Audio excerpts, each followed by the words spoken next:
Good morning, I'm Chris Glover. I'm the MPP for Spadina Fort York. Today in the legislature I will be introducing a bill to mandate a bird-safe window on all new construction by making a change to the Ontario Building Code. This is something that we've been asking for since the fall of 2021. Since we first started asking for this, an estimated 2 million birds have died through window collisions in Ontario, and annually 25 million birds a year die from window collisions in Canada. We are in a climate emergency. Mandating bird-safe windows is just a very simple measure that the Ford government could take to improve our environment, to save birds' lives, because birds play an important role in our ecosystem. A couple of months ago in Chicago at McCormick Place, there were 1,000 bird deaths from window collisions in a single day. The Ford government wants to build this giant glass dome mega spa right on a migratory bird route, and they've exempted this glass dome from an environmental assessment. We don't even know what the impact will be. In Chicago, they're taking mitigating measures, dimming the lights, because a lot of the birds are attracted to the light coming out of the windows at night. They're also going to be putting on some external blinds. But with a giant glass dome on the shoreline of Lake Ontario, how can you possibly put on external blinds? So there could be millions of deaths over the years at Ontario Place with this giant glass dome thermos spa. Today, we're specifically focused on changing the building code to mandate bird-safe windows on all new construction. I'm going to pass it over to Brendon. He's the research coordinator with FLAP Canada. We know that bird populations are declining because of human activities. Nearly 1 in 4 birds has disappeared from North America in just the last 50 years. There are many reasons why Ontarians should care about birds. Birds provide ecosystem services that have economic and functional value that humans depend on throughout the continent, wherever birds that migrate through Ontario visit each year. Birds are some of the earliest animals to return to landscapes scorched by wildfires to disperse seeds. Without that seed dispersal, those landscapes do not recover. The coffee that is grown in Central and South America depends on birds for pest insect control. We know that under climate change, we're going to depend on these services more and more. And without birds and the services they provide, we would have to replace them with human labor or with infrastructure. I believe it's reasonable to estimate that each bird we lose to a preventable collision with a window would amount to thousands of dollars worth of services provided over its uninterrupted lifespan. So losing 25 million birds every year to collisions, something so preventable, represents a phenomenal waste of natural resources. Most of the time birds are hitting windows. It's happening at or below the height of the trees surrounding the building. And there are far more low-rise buildings and homes across the landscape. Part of why this is needed in the Ontario Building Code is that municipalities cannot regulate the construction of single detached homes, which represent the most numerous form of building. Only through the Ontario Building Code can we ensure that new building construction is safe for birds across the province. Fortunately, there are simple ways that we can modify the design of new and existing buildings to make them visible to birds. For example, you can add a grid of dots or another pattern into the window that birds will recognize as a solid barrier, sort of like this. Under the CSA A460-19 standard, recommended for adoption into the Ontario Building Code, window treatments must be applied on no less than 90% of the glazing up to the 5th story of the building. So to be clear, this is not all glass, but rather the glass on parts of the buildings that pose the greatest risk for birds. FLAP Canada has been advocating for bird-safe building design with Chris Glover and others for the past few years. We've submitted numerous official requests to change the building code that went unanswered. We've produced a letter of support for this change, co-signed by 53 organizations. We have signed endorsements from the leaders of the Ontario NDP, the Ontario Green Party, the Ontario Liberal Party. We have the support of the regulatory body that represents all practicing architects in Ontario. We know that planners working in cities like Toronto support implementing bird-safe design.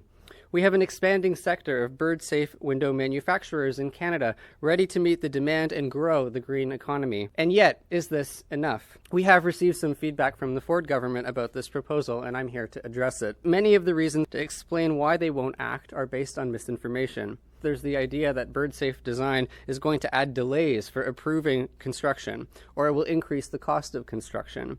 Actually, we know from a decade and a half of buildings being designed to meet bird safety requirements in Toronto, this is not true. Bird safety is not red tape. It doesn't impede development. It doesn't create delays. A lot depends on the type of building and the amount of glass that's used, but in general, the cost difference represents a tiny fraction of less than 1% of the overall construction cost of the building. If this were to become standardized under the code, the cost of those materials would immediately drop, and it would be approximately the same as regular window glass used today. We've been playing jurisdictional ping pong between the provincial government and the federal government, with the province saying that this is actually a federal responsibility since there is an ongoing harmonization of the province and territorial building codes. We have confirmed that, in fact, provinces still have the authority to regulate building construction. The national model code is just a model. It is ultimately up to the provinces and territories to adopt that and regulate new construction. The province has indicated that the scope of building codes does not apply to the protection of animals. And actually, the light that is being reflected off of building windows is causing harm not just to birds, but to the environment in general. The Ontario Building Code already has an objective for environmental integrity. Quote, to limit the probability that, as a result of the design, construction, or operation of a building, the natural environment will be exposed to an unacceptable risk of degradation. We know that under Ontario's Environmental Protection Act, it is illegal for building windows to be killing birds. We know that under Canada's migratory bird regulations, it is illegal for building windows to be killing birds. We have regulatory conflicts posed by the ways that we are designing buildings. And we have solutions. We know how to fix this. It is a simple change, and it's not going to cost a lot of money. We already have the solutions. We have the capacity and the reasons to make this change. We just need to put those into practice. Our next speaker is Dr. Robert Phillips, Elder Bob. Ani, ke chimakwa indigenous negegendo de migma anishnambi and wabanangan. I'm a native guy who actually grew up in the west end of Toronto, out by the 6 Points. And when I was growing up, my parents taught me that I am no better and no worse than anything else on the face of this earth, including all of the animals, the birds, the trees, and the people.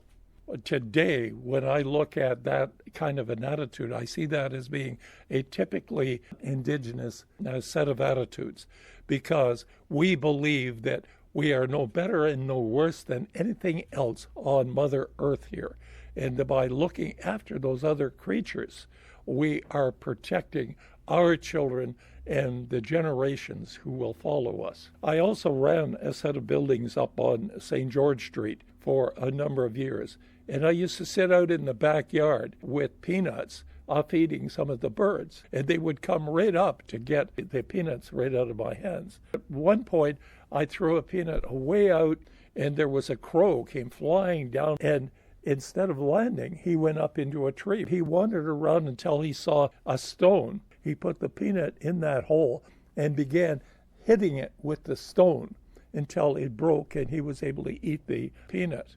Those birds and creatures that I was feeding were intelligent, and they became my friends. So to think about those friends being killed or very badly damaged by flying down and trying to get through without realizing that there is actually a window there, because they move very, very quickly. I don't own a building.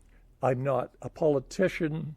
I'm just a human being that lives in downtown Toronto, and those are my friends. Those same crows used to follow me down the street, and they would stop on the top of telephone poles halfway down the street, following me when I left home. I'm very pleased to see that you're trying to do something legally, what has to happen to make all of those windows proper to protect the birds. We do have to look after Mother Earth in this world if we're going to leave anything for the 7 generations that follow. Chimigwich. Thank you so much, Elder Bob. It's really wonderful to have your voice, and thank you for coming. Our next speaker is the Executive Director of FLAP Canada, Michael Mesure. I want to share with you the experience of our volunteers. We have a network of volunteers that monitor buildings here in Toronto in search of birds that collide with buildings. We've been doing this since 1993. We've picked up over 87,000 birds. Of those 87,000 birds, we have 174 species amongst these buildings right here in Toronto. Of those 174 species, 24 of them are at-risk species. We're not talking about what birds people are more familiar with, Canada geese, starlings, house sparrows. We're talking about neotropical migrating species just passing through this region, as are dozens upon dozens of other regions across Ontario that have a great potential, unfortunately, of colliding with a window, colliding with a lit structure. Now, I can't speak to the urgency here of seeing this standard, the bird-friendly building design standard, being adopted by the province, because in the example of Ontario Place again, 1,000 birds colliding over a single night. This is not going to be isolated to structures like this. This can happen right across this entire province. And these birds are dying at such a significant and alarming rate. We need to get control of it. And the only way to do this is through mandating. We need to see the province mandate the Canadian Standards Bird-Friendly Building Design Standard, and we will be much further ahead in protecting these birds from here forward. We're going to conclude this. I want to thank Brendon and Michael from Flap Canada. I want to thank Elder Bob for coming here today. We're going to be having a press conference and a rally out in front of Queen's Park at 12:30. I hope you'll be able to make it. Thank you.